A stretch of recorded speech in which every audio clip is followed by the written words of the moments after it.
शुक्लां ब्रह्म विचारसार परमामाद्यां जगद्व्यापिनीं वीणा पुस्तकधारिणीमभयदां जाड्यान्धकारापहां हस्ते स्फाटिकमालिकां विदधतीं पद्मासने संस्थितां वन्दे तां परमेश्वरीं भगवतीं बुद्धिप्रदां शारदां। श्री महागणाधिपतये नमः। श्री महासरस्वत्यै नमः। శ్రీ గురుభ్యో నమః. జూలై మాసంలో గోచార ఫలితాలు ఎలా ఉన్నాయో తెలుసుకుందాం. జూలై మాసం శ్రీ పరాభవనామ సంవత్సర నిజ జ్యేష్ఠ కృష్ణ పాడ్యమి బుధవారం నుండి ఆషాఢ కృష్ణ విదియ శుక్రవారం వరకు ఉంటున్నది. ఈ జూలై మాసంలో ఉన్నటువంటి గ్రహస్థితిని మనం చూసినట్టయితే సూర్యుడు 16వ తారీఖు వరకు మిథున రాశిలో సంచరిస్తున్నాడు. తదనంతరం కర్కాటక రాశిలోకి ప్రవేశించి మాసాంతం కూడాను కర్కాటక రాశిలో సంచరిస్తున్నాడు. బుధుడు 7వ తారీఖు వరకు కర్కాటక రాశిలో సంచారం, తదనంతరము వక్రగతిగా మిథున రాశిలోకి ప్రవేశించి మాసాంతం కూడాను మిథున రాశిలో సంచరిస్తున్నాడు.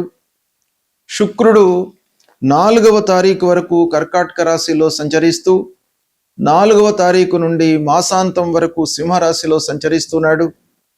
కుజుడు నెల మొత్తం కూడాను వృషభ రాశిలో సంచరిస్తున్నాడు.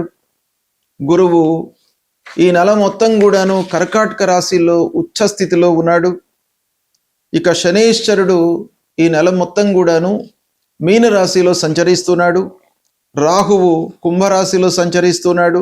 కేతువు సింహరాశిలో సంచరిస్తున్నారు.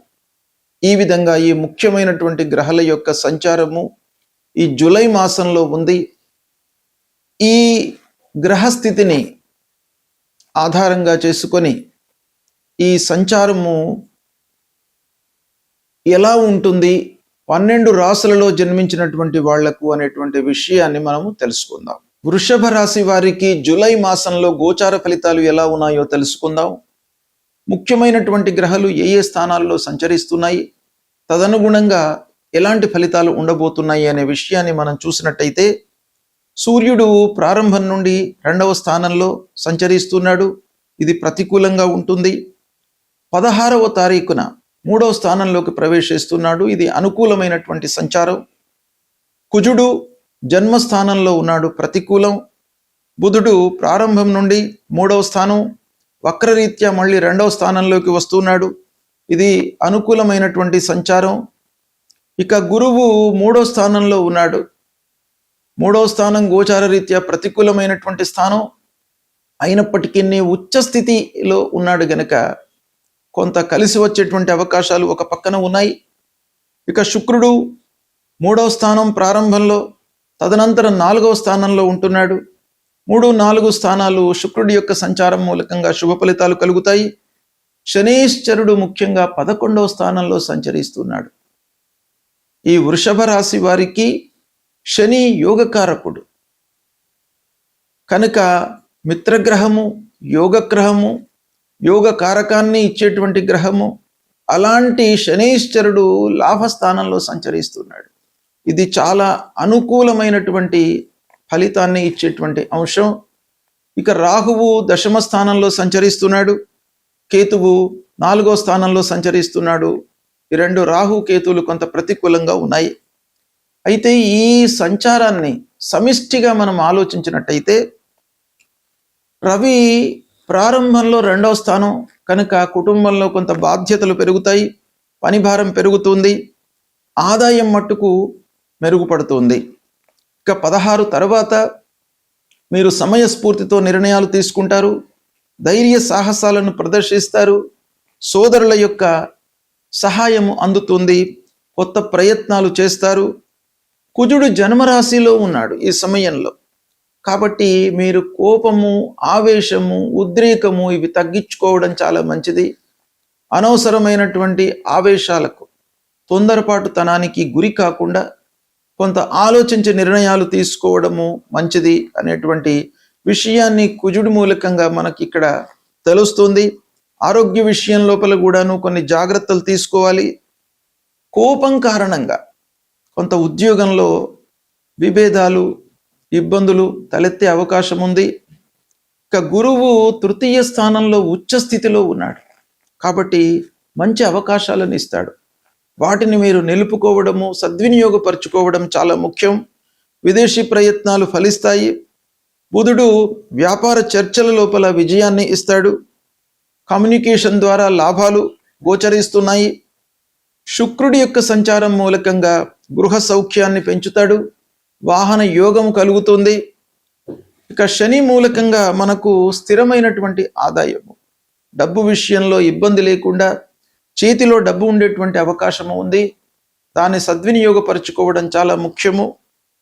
ఇక రాహువు మూలకంగా మనకు ఉద్యోగంలో కొంత శ్రమ పెరిగేటువంటి అవకాశాలు ఉన్నాయి. అయితే ప్రైవేట్ ఉద్యోగస్తులకు మాత్రము దశమ రాహువు మంచి పని చేస్తాడు కాబట్టి వాళ్ళు కొన్ని అవకాశాలు సద్వినియోగపరచుకోవడం మంచిది. ప్రభుత్వ ఉద్యోగంలో ఉన్నటువంటి వాళ్లకు మట్టుకు ఎడిషనల్ బర్డెను ఈ రాహు మూలకంగా కలిగే అవకాశాలు ఉన్నాయి. విద్యార్థులు శ్రమించినట్టయితే మంచి ఫలితాలను పొందుతారు. కామర్సు, అకౌంట్సు ఇలాంటి ఫీల్డ్స్లో ఉన్నటువంటి విద్యార్థులకు బాగా కలిసి వస్తుంది. వ్యాపారస్తులకు లాభము చేకూరుతుంది. వ్యవసాయము, రియల్ ఎస్టేట్ రంగాలలో ఉన్నటువంటి వాళ్ళు కొంత జాగ్రత్తలు తీసుకోవాలి.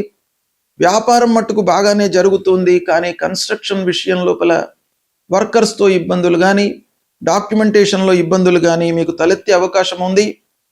వివాహ ప్రయత్నాలు మెల్లగా ముందుకు సాగుతాయి. ఉద్యోగంలో స్థిరత్వము ఉంది. ఓవరాల్గా వృషభ రాశి వారికి శని, సూర్యుడు, బృహస్పతి ఉచ్చస్థితుడై ఉండడము ఇలాంటి కొన్ని గ్రహస్థితులు అనుకూలంగా ఉన్నాయి కాబట్టి ఓవరాల్గా మీకు మంచి ఫలితాలు ఎక్కువగా కనబడుతున్నాయి. సద్వినియోగపరచుకోండి. గోచార ఫలితాలు అంటే జన్మ సమయంలో చంద్రుడు ఉన్నటువంటి రాశి ఆధారంగా ప్రస్తుతము గ్రహాలు ఏ ఏ స్థానాలలో సంచరిస్తున్నాయి అనేటువంటిది ప్రధానంగా తీసుకొని తదనుగుణంగా చెప్పేటువంటి ఫలితాలు అన్నమాట. అయితే ఈ ఫలితాలు మనకు కొంతవరకు ఉపయోగపడతాయి. అంటే వ్యక్తిగతంగా మనం ఆలోచించాలి. వ్యక్తిగతంగా జన్మ సమయంలో ఉన్నటువంటి గ్రహస్థితిని ఈ గ్రహస్థితికి మనము జోడించి ఫలితాలను మనం చెప్పుకున్నట్టయితే మీకు వాస్తవానికి చాలా దగ్గరగా ఉండేటువంటి అవకాశాలు ఉంటాయి. కాబట్టి ఇంకా సూక్ష్మమైనటువంటి ఫలితాల కొరకై వ్యక్తిగత జాతకాలను క్రోడీకరించి మీరు చూసుకోవడం అవసరం. అయితే గోచార రీత్యా ప్రతికూలంగా ఉన్నటువంటి గ్రహాల విషయమై మీరు పరిహారాలు చేసుకోవాలి. ముఖ్యంగా శుభగ్రహాలు, అందున దేవగురువు బృహస్పతి ప్రతికూలంగా ఉన్నప్పుడు మనం తప్పకుండా పరిహారాలు చేసుకోవాలి. గురువు నిమిత్తమై దత్తాత్రేయ స్వామిని కొలవడము, దక్షిణామూర్తి స్తోత్ర పారాయణం చేయడము, తర్వాత గురువుకు సంబంధించినటువంటి మూల మంత్రాన్ని చదువుకోవడం, శనిగలు, పసుపు పచ్చ వస్త్రము ఇవి దానంగా ఇవ్వడము చాలా ముఖ్యం.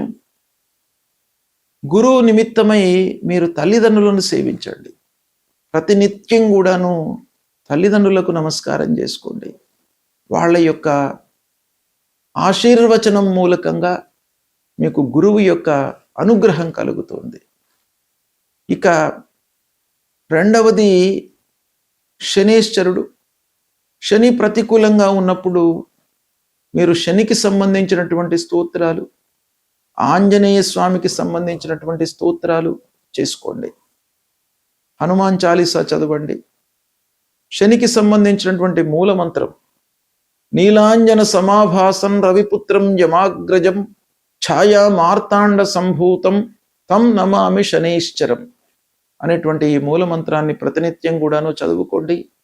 నల్లని నువ్వులు, నల్లటి వస్త్రము, ఇనుప ముక్క, నువ్వుల నూనె ఇది దానంగా ఇవ్వండి. శనైశ్చరుడికి నువ్వుల నూనెతో అభిషేకం చేయండి. ముఖ్యంగా ఏలినాటి శని రన్ అవుతున్నటువంటి వాళ్ళు, అష్టమ శని, అర్ధాష్టమ శని ఉన్నటువంటి వాళ్ళు తప్పకుండా ఈ తైలాభిషేకం చేసుకోండి. తర్వాత రాహువు, కేతువు ఈ గ్రహాలు కూడాను ప్రధానంగా మనకు ఫలితాలపై ప్రభావం చూపిస్తాయి గనక రాహు కేతుల నిమిత్తమై అమ్మవారిని పూజించండి, దుర్గామాతను పూజించండి.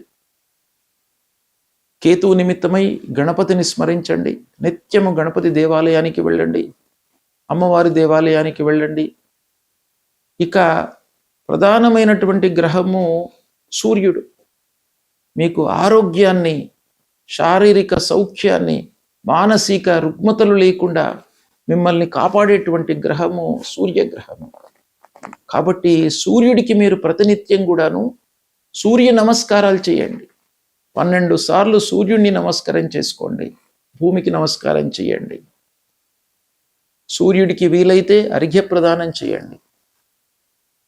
సూర్యుడి మూలకంగా మీకు ఆరోగ్యము కలుగుతుంది. ఆరోగ్య ప్రదాత సూర్యుడు. ఆరోగ్యం ఉంటే అన్నీ ఉన్నట్టే. ఆరోగ్యమే మహాభాగ్యం. కాబట్టి ఆరోగ్యాన్ని మీరు కాపాడుకోవడానికై సూర్య నమస్కారాలు చేయండి. ఆదిత్య హృదయ పారాయణం చేయండి ప్రతినిత్యం కూడాను. గాయత్రి మంత్రాన్ని మీరు జపించండి. ఇవి చేసినట్టయితే మీకు గ్రహాల మూలకంగా, ఆ గ్రహాలు సంచరిస్తున్నటువంటి అరిష్ట స్థానాలు అంటే దుష్ట స్థానాల మూలకంగా జనించేటువంటి అరిష్ట ఫలితాల నుండి మిమ్మల్ని ఈ పరిహార మూలకంగా భగవంతుడు మిమ్మల్ని కాపాడుతాడు. ఇవి చేయండి, తప్పకుండా మీకు మంచి ఫలితాలు కలుగుతాయి. శుభం.